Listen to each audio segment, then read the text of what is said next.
Hello दोस्तों, स्वागत है आप सभी का आपके अपने चैनल गुरुमंत इंस्टीट्यूट में। आज की हम वीडियो की बात करें तो ये फिजिक्स की वीडियो है, 12th क्लास की फिजिक्स की वीडियो है। इसमें जो लेसन 4 आपका चल रहा था उसकी ये 9वीं वीडियो है। इस वीडियो में आज का बहुत ही महत्वपूर्ण टॉपिक है कि धारावाही चालक के कारण उत्पन्न जो चुंबकीय क्षेत्र जो उत्पन्न होता है उसकी दिशा किस तरीके से हम ज्ञात करते हैं। ये हमने पहले ही बताया था कि यानी कि जब किसी चालक में हम धारा प्रवाहित करते हैं तो उसके कारण क्या हो जाता है, चुंबकीय क्षेत्र उत्पन्न हो जाता है। तो वो जो चुंबकीय क्षेत्र उत्पन्न होता है ये अरस्टेड ने बताया था कि जब चालक में धारा प्रवाहित करते हैं तो उससे चुंबकीय क्षेत्र उत्पन्न हो जाता है।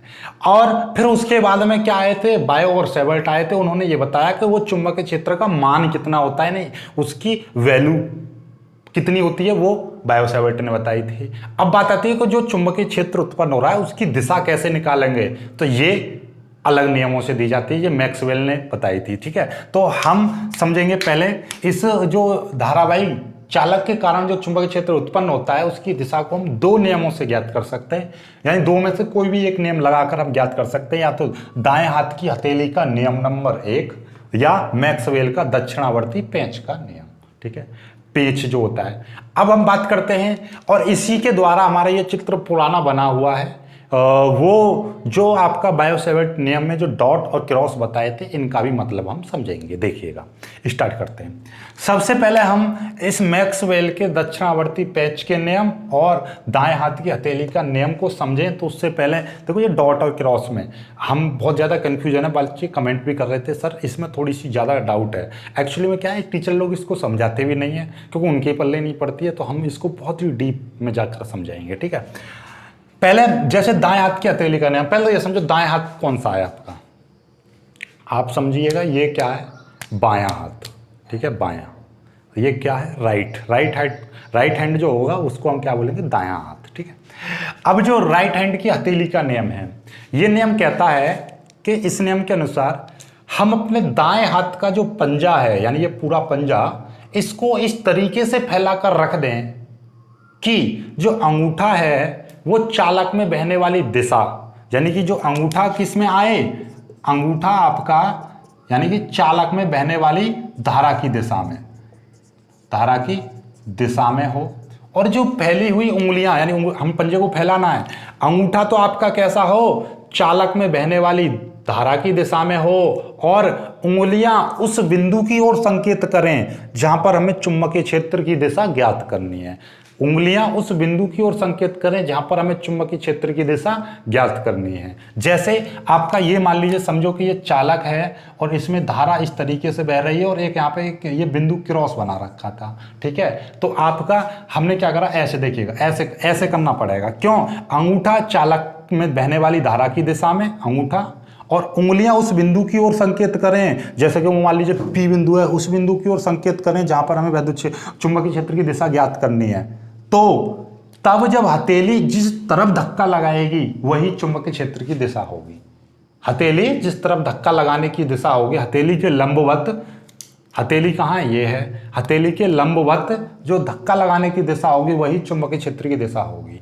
तो ये हथेली किधर धक्का लगाएगी, अंदर की ओर, अंदर की ओर, तो वो क्या होगी, चुंबकीय क्षेत्र की दिशा होगी। और अब यहाँ पे देखिएगा, हमने क्या बताया था, कल भी बताया था कि जैसे कि हमारा ये जो होता है ना क्रॉस आपका बैक साइड होती है, यानी चुंबकीय क्षेत्र की दिशा को हम इस वेक्टर से दिखा रहे हैं या एक तीर से दिखा रहे हैं, तो इसका जो पीछे की साइड होगी, जो पूंछ होगी, वो क्रॉस होती है, और जो डॉट यानी आगे का जो तीर के नोक की जो दिशा होगी वो डॉट होगी, और जो पीछे की साइड जो होगी वो क्रॉस होगी। अब देखना जरा, जो चुंबकीय क्षेत्र की दिशा ऐसे है, हमने क्या क्या निकाला, नियम क्या कह रहा है, दाएं हाथ की हथेली का नियम, कि हम दाएं हाथ के पंजे को इस तरीके से फैलाकर रख दें कि अंगूठा चालक में बहने वाली धारा की दिशा में हो तथा ये फैली हुई उंगलियां उस बिंदु की ओर संकेत करें जहां पर हमें चुंबकीय क्षेत्र ज्ञात करना है। तब हथेली जिस तरफ धक्का लगाती है वही आपकी चुंबकीय क्षेत्र की दिशा होती है, वही चुंबकीय क्षेत्र की दिशा होती है। तो यानी कि ये अंदर की ओर जो धक्का लगाएगी तो वो चुंबकीय क्षेत्र की दिशा होगी। तो मतलब अंदर की ओर लगाएंगे तो मतलब क्या है कि ये क्रॉस बन जाएगा आपका इस तरीके से, यानी कि यहाँ पर हम क्रॉस बनाएंगे, और जो पीछे की साइड से देखेंगे यानी इस बोर्ड की उधर की साइड में जाएंगे, क्योंकि वहां से वेक्टर निकल रहा होगा, तो वहां पर क्या बनेगा, डॉट बनेगा, उधर डॉट बनेगा, इधर क्या है, यदि हमारा ये मान लीजिए ये ऐसा समझिएगा, ये है आपका ये देखिएगा ये है। तो अब यदि मैं यहाँ से कह रहा हूँ कि ये चुंबकीय क्षेत्र की दिशा है, ये है, ठीक है। अब मैं क्या कह रहा हूँ, यहाँ से वेक्टर ऐसे जा रहा है, यानी कि वेक्टर ऐसे निकल रहा है, तो यहाँ पे क्या बनेगा, क्रॉस बन जाएगा यहाँ से, क्योंकि वेक्टर गया, और यहाँ से निकलेगा तो वहाँ पे क्या बन जाएगा, डॉट बन जाएगा, क्योंकि यहाँ से वेक्टर निकल रहा है। तो नोक के निकलने की दिशा डॉट रहेगी और जो पीछे जो पुच्छ की दिशा जो रहेगी वो क्रॉस रहेगी। अब चलते फिरते कोई पूछ ले कि भाई दाएं हाथ की हथेली का नियम क्या है, तो आप उसको बस 2-3 बातें बताना। 3 बातें। पहली क्या कि सर यदि हम अपने दाएं हाथ के पंजे को इस तरीके से फैला कर रख दें कि अंगूठा चालक में बहने वाली धारा की दिशा में हो और उंगलियां उस दिशा में हो जहां पर हमें चुंबकीय क्षेत्र ज्ञात करना है, या उस बिंदु की ओर हो जहां पर हमें चुंबकीय क्षेत्र ज्ञात करना है, तब हथेली जिस तरफ धक्का लगाएगी या हथेली के लंबवत जो दिशा होगी वही चुंबकीय क्षेत्र की दिशा होगी। क्लियर होगी बात? तो ये नियम क्लियर हो गया, ठीक है। अब हम बात करते हैं मैक्सवेल का दक्षिणावर्ती पेंच का नियम। जो पेचकस जो होता है, पेचकस ऐसे जो पेच कसते हो ऐसे, तो जैसे कि मान लीजिए ये आपका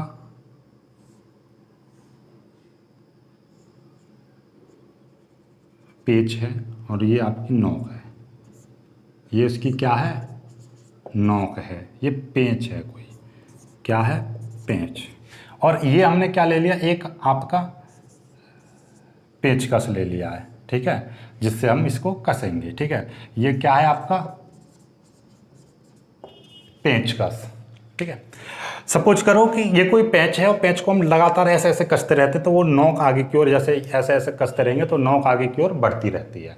तो ये नियम कहता है कि यदि हम पेचकस को दाएं हाथ में पकड़कर इस तरीके से घुमाएं कि पेच की नोक धारा की दिशा में आगे बढ़े, पेच की नोक, पेच यानी कि इस तरीके से हम घुमाएंगे और पेच की दिशा जो है, मान ली धारा आगे की ओर बढ़ रही है तो पेच की नोक भी तो आगे की ओर बढ़ती है ऐसे, तो पेच की नोक धारा की दिशा में आगे बढ़े तो अंगूठा, दाएं हाथ का अंगूठा पेचकस को घुमाने के लिए जिस दिशा में घूमता है, दाएं हाथ का अंगूठा पेचकस को घुमाने के लिए जिस दिशा में घूमता है वही चुंबकीय बल रेखाओं की दिशा होगी।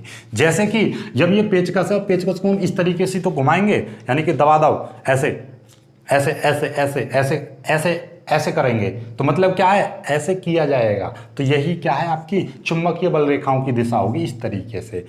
जब आपका पेच की नोक आगे की ओर, पेंच की नोक किधर जाएगी, ऊपर की ओर जाएगी, और धारा भी आपकी इसी तरीके से बह रही हो, तो मतलब क्या है, ओवरऑल आप क्या समझे कि जब हम दाएं हाथ में किसी पेचकस को पकड़कर पेच कसते समय इस तरीके से घुमाएं पेच को कि पेच की जो नोक है वो धारा की दिशा में आगे की ओर बढ़े, यानी कि जैसे मान लीजिए ये कोई चालक है और इस चालक में धारा इस तरीके से बह रही है ऊपर की ओर, तो आप एक पेच को पकड़ो और पेच को ऐसे रख दो, ऐसे करके पेंच की नोक को धारा की दिशा में रख दो और फिर अपना पेच कसो ऐसे। जब कसोगे तो धारा आगे की ओर जा रही है और पेचकस की नोक भी आगे की ओर जाएगी, जो पेच की नोक ऊपर की ओर जाएगी, तो मतलब क्या है कि अंगूठा जिस दिशा में घूमेगा, अंगूठा ऐसे करके घूमेगा तो वही क्या होगी, चुंबकीय बल रेखाओं की दिशा होगी। क्लियर है बात? अब ये चुंबकीय बल रेखाओं की दिशा है, तो अब जब भी कभी भी इस टाइप से धारा जा रही है तो समझ लेना कि पॉइंट यहाँ पर, ये डॉट इधर बनेगा और क्रॉस इधर बनेगा। आप कहोगे क्रॉस इधर क्यों बन रहा है? क्रॉस इसलिए बन रहा है कि डॉट का मतलब क्या होता है, नोक की दिशा,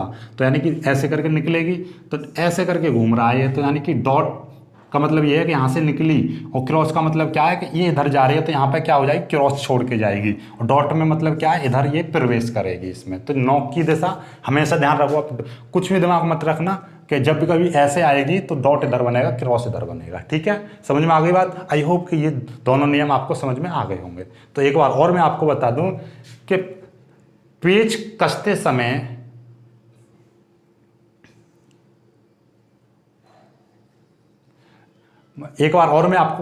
पेच कसते समय पेचकस को दाएं हाथ में पकड़कर इस तरीके से घुमाएं कि पेच की नोक धारा की दिशा में आगे बढ़े, तो अंगूठा पेचकस को घुमाने के लिए जिस दिशा में घूमता है, अंगूठा पेचकस को घुमाने के लिए जिस दिशा में घूमता है उसी को चुंबकीय बल रेखाओं की दिशा कहते हैं, या वही चुंबकीय बल रेखाओं की दिशा होगी।